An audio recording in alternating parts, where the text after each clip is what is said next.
She told her husband, "You're just not doing enough." As she packed her bags, Ada believed a fairy tale existed somewhere else, a man who would be everything her current husband, Chidi, was not.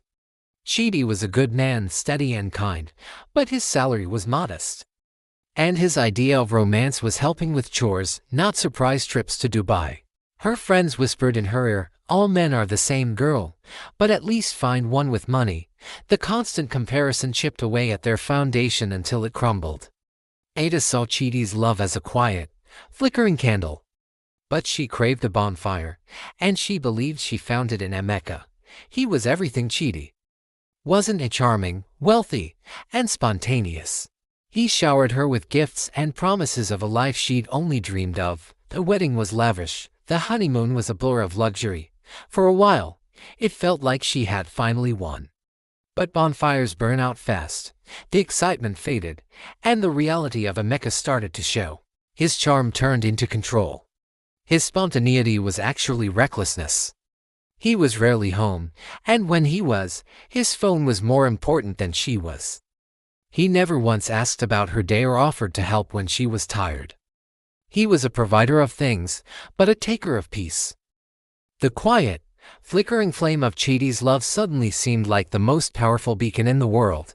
She missed his gentle hands, his tired smile after a long day's work, the way he'd make her tea just the way she liked it without her even asking. The small, consistent acts of love she had once dismissed as not enough were now the very things her heart ached for. She had traded a king who treated her like a queen for a prince who treated her like a possession. The grass she had run to with such certainty was dry, barren, and full of thorns. One day, drowning in regret, she drove back to the small, humble home she had once shared with Chidi. She rehearsed her apology, the tears already flowing.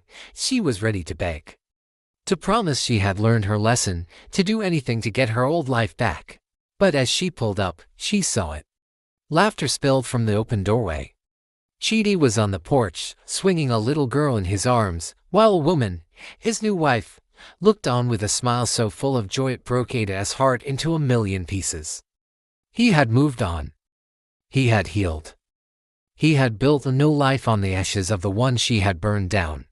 It was too late. The door to her past was closed forever. She sat in her car, the engine off, and finally understood. The problem was never that all men are the same. The problem was that she didn't know how to value the good man she had. She had been looking for a perfect marriage, not realizing that a good marriage isn't something you find, it's something you build. It's built with commitment, with patience, with forgiveness, and with the wisdom to water your own grass instead of just admiring your neighbor's.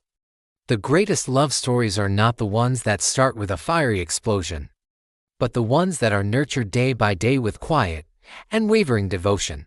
Don't let comparison steal your joy. Learn to see the value in what you have before it becomes what you had. Have you ever learned a hard lesson about appreciating what you have? Share your story in the comments below. We can all learn from each other. Thanks for watching. And don't forget to subscribe for more life lessons.